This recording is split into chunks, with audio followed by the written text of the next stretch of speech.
Mula kay Philippines Trending News. Diyos ko, kakapasok lang to. Pa-BBBM, malaking gulo to. Amerika, nagwala. Uy, napasugod laban sa China, nagsimula na mga tol. So ito, panonoorin natin to. Bibigyan natin ng reaction video and commentary. At syempre, bibigyan na rin natin to ng mga opinion pa natin, no, mga kapatid. Pero bago yan, syempre, huwag mong kalimutan mag-subscribe. Philippines Trending News, nakalagay po ang link sa ibaba. At kung bago ka pa lamang dito, at trip mo yung mga ganitong klaseng komentaryo, huwag mong kalimutan mag-subscribe. Click mo na rin ang notification bell para ma-notify ka pag may mga bago tayong reaction video tulad nito. So huwag na natin patagalin pa, panoorin na natin to mga tol. Higinit naman ng opisyal ng National Security Council na hindi susuportahan ng Pilipinas ang umano'y kasunduan sa pagitan ng Pilipinas at China para tanggalin ang BRP Sierra Madre mula sa Ayungin Shoal sa West Philippine Sea dahil ito ay nakakapinsala sa national interest ng bansa. Ayon kay National Security Council Assistant Director General at National Task Force for West Philippine Sea spokesperson Jonathan Malaya, ang claim ni dating presidential spokesperson Harry Roque na nagkaroon daw ng gentleman's agreement si dating Pangulong Rodrigo Duterte at Chinese President Xi Jinping para tanggalin ang warship mula sa pinag-aagawang shoal ay panghihimasok at paglabag sa ating soberanya bilang isang nasyon kung sakaling nagkaroon talaga ng kasunduan. Saad pa ng opisyal na wala silang nakitang ang National Task Force on West Philippine Sea na anumang dokumento mula sa dating administrasyon para makumpirma na nagkaroon nga ng tinatawag na gentleman's agreement at ang mga kondisyon ng naturang kasunduan sa ilalim ng nakalipas na administrasyon. Grabe no, naibenta tayo mga tol no. Naipamigay. Wala tayong kamalay-malay mga tol, naipamigay na pala tayo no. Grabe yun, 6 na taon na sinuportahan siya ng mamamayang Pilipino.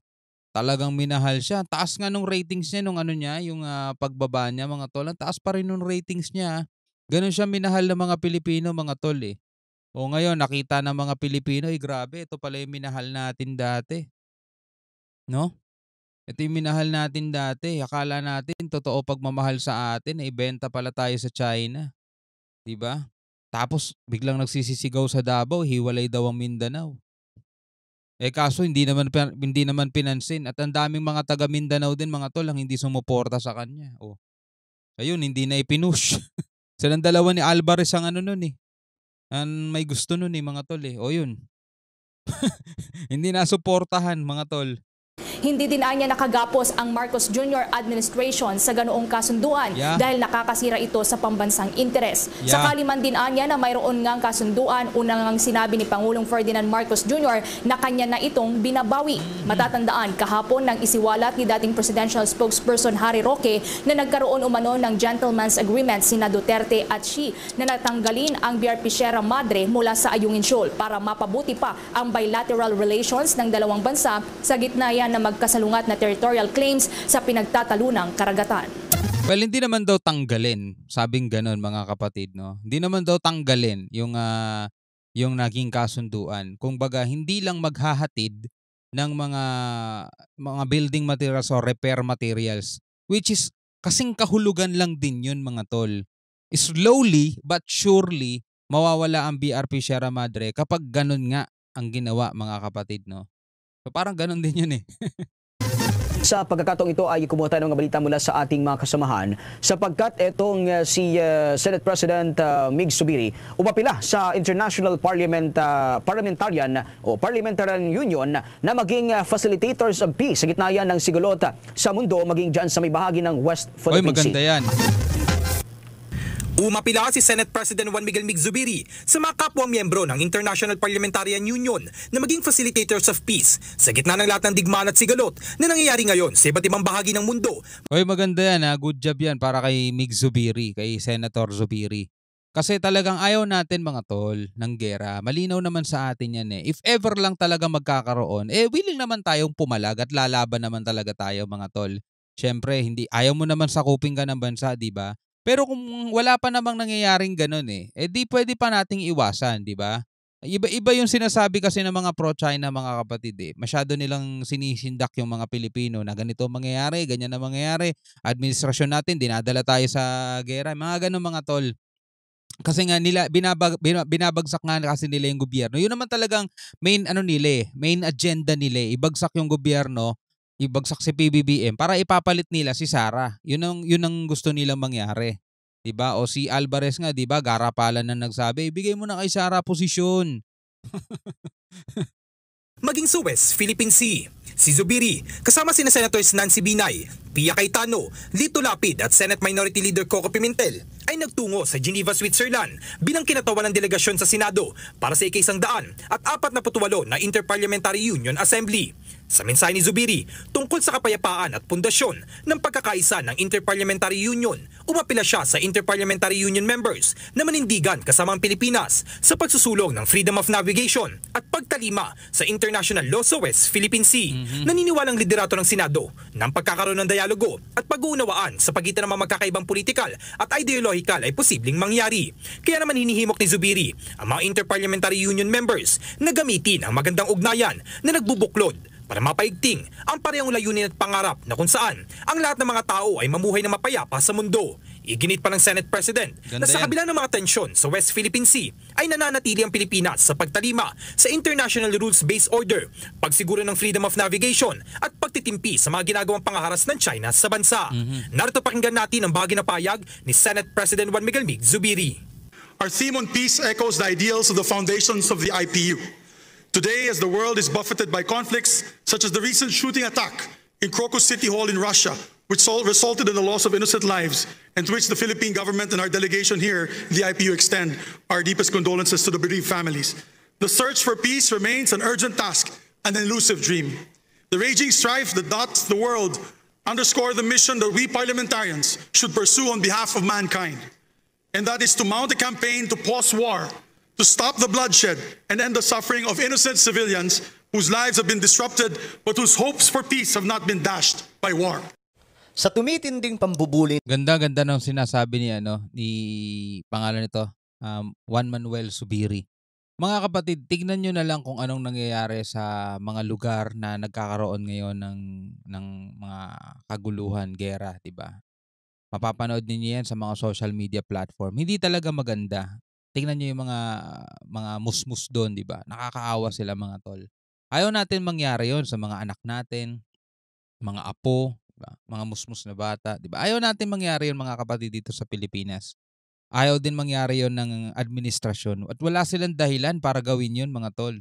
Alam naman ng administrasyon natin na mahina tayo, na hindi pa ganoon kalakas ang ating puwersa. Ayan ang ginagawa nating pantapat, no, sa agresibong aksyon ng China, yung pagpapakita nila ng puwersa. Tapos nagpupunta tayo sa iba't ibang mga bansa, 'di ba? Naikiusap tayo, humihingi tayo ng suporta. At baka sa pamamaraan na ganyan, maisip-isip ng China, o teka, ang Pilipinas pag ginera natin 'to, 'di ba? Walang susuporta sa atin, 'di ba? Tayo malalagay sa alanganin, mahihirapan ekonomiya natin pag lahat ng bansa, buong mundo, sanctions tayo, 'di ba? Kasi talagang magiging labag talaga sa batas. Yung tipong manggegera ka para lang sa ang kadahilanan mo, igigiit mong kadahilanan is yung inaangkin mong mga soberanya pero hindi naman talaga sa'yo. O, di ba? Wala kang laban wala kang panalo di ba? Walang bansa susuporta sa'yo. Ang China, ginera ang Pilipinas kasi iginigiit ng China ang kanilang sovereign rights dito sa West Philippine Sea, which is hindi naman talaga kanila. O ang daming nasawi, ang daming napahamak, ang daming, 'di ba? Ang daming nangyaring masama dahil sa pagiging ganid ng China. Hindi sila susuportahan ng buong mundo. At dahil doon, mga kapatid, pati mga bansang ayaw ng ganyan, isa-sanction sila diyan. Talaga babagsak ekonomiya nila doon, mga tol. 'Di ba? At sa tingin ba ninyo Pilipinas lang ang makakalaban nila? Ang dami. India. O, 'di ba? Susuporta din 'yan. Yung lagi sinasabi ni Harry Roque, puro Amerika lang 'yun, Amerika lang 'yun . Paano India, Japan, yung iba pang mga nagbibigay suporta sa Pilipinas, 'di ba? ng China at panggigipit sa Pilipinas, mga sangkay, gaganti na nga ba ang Pilipinas? Yan po ang ating aalamin ngayon dahil may update po tungkol dyan. Ito kasi yung tanong. Ang Pilipinas nga ba ay gaganti na sa China? Pananatilihin ng ngayon, maximum ito po yung sagot, tolerance. mga sangkay. Magpapatupad ang maximum tolerance ang Armed Forces of the Philippines sa West Philippine Sea alinsunod sa international law. Ito ay sa gitna ng patuloy na pangaras ng China sa tropa ng Pilipinas. Handa rin umano ang AFP sa anumang posible pang senaryo kung sakaling uminit pa ang tensyon. Ayan na. Handa daw po yung AFP. Kung sakali na may mas matindi pang aksyon ang China. So ang sa tingin ko dito mga sangkay, itong Pilipinas, no? Bagamat sinasabi po dito na pananatilihin ang kapayapaan dyan, aayusin, hindi tayo gagawa ng anumang gulo, pero tingin ko mga sangkay, tataas po yung level ng paghihigpit nila dyan, at kung ano man po ang nakikita natin ngayon, baka mas umano pa, mas palagan na po nila. Pero malalaman po natin yan sa mga susunod na araw. Sa China at Pilipinas, yan ang ulat ni Patrick De Jesus. Magpagaling kayo ha. Huwag kayong mawalan ng pag-asa. Ayan, yan po yung mga nadali ng China, mga sangkay, yan pong tatlong yan. Yan po yung mga nabiktima ng China nung nakaraan. Nagkaroon po ng balyahan. Ako po, mga sangkay, pag gumanti na po dyan ang Pilipinas, ang tingin ko lang dyan, magkakaroon na po talaga ng matinding bakbakan yan. Baka magsimula po yung digmaan. Huwag manghina ang loob ninyo. Dahil nandito naman kami lahat na sumusuporta sa inyo. Dahil salamat sa serbisyo ninyo. Binisita kahapon ni AFP Chief of Staff General Romeo Browner Jr. ang 3 tauhan ng Philippine Navy na kabilang sa mga sakay ng Onaiza May 4 at nasugatan matapos bombahin ng water cannon ang naturang resupply boat ng mga barko ng China Coast Guard. Dapat kasi gumantali rin tayo pagdating sa water cannon, no? Hindi po tayo nabubuli ng ganyan kasi nakakarami na po sila eh. Ganyan din po yung ginagawa nila, nakaraan pa eh. Oh, yun din ang sentimiento ko eh. Pwede naman tayong gumanti ng water cannon eh, di ba? Kasi water cannon ginagamit nila sa atin. O di gantihan natin sila ng water cannon din. O anong sasabihin nila? Anong dahilan nyo? E di ibigay din natin yung dahilan nila. Di ba? Ibalik din natin yung dahilan nila. O tingnan natin kung anong mararamdaman nila mga tol. Palakasan ng water cannon. Kalit-lit po ng barko natin pero ayan po mga sanggay. Tingnan nyo naman ginagawa. Pinagitnaan tapos inanuhan ng tubig na napakalakas. Ay kaso nga, maximum tolerance yung sinasabi nung AFP. Ibig sabihin, talaga magtitimpi sila hanggang dulo. Pahahabain pa nila yung PC nila, no? Talagang maximum tolerance nga daw, no? Ito tolerate nila. Habang sinasagawa ang rotation and reprovision o remission sa Ayungin Shoal noong Sabado, binigyang pugay ang mga ito at ginawaran ng medalya.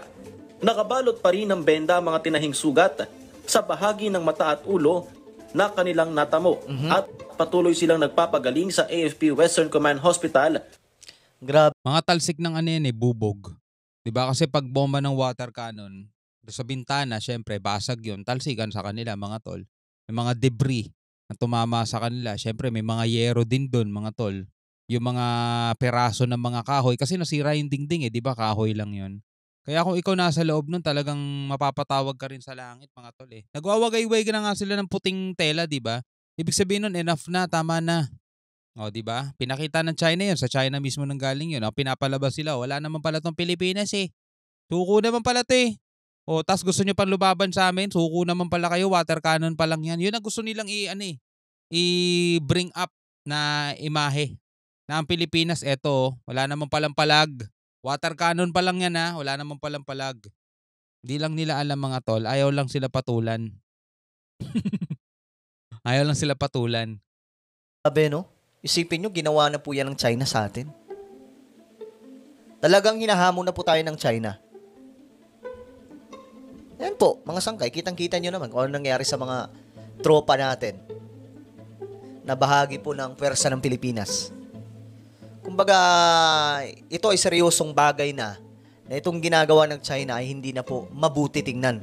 Tingnan nyo naman, Sa Puerto Princesa, Palawan, kwento nila, sa lakas ng ibinugang water cannon, muntik nang mahulog ang ilan sa kanila mula sa resupply boat. Grabe. Ayan tingnan nyo mabuti.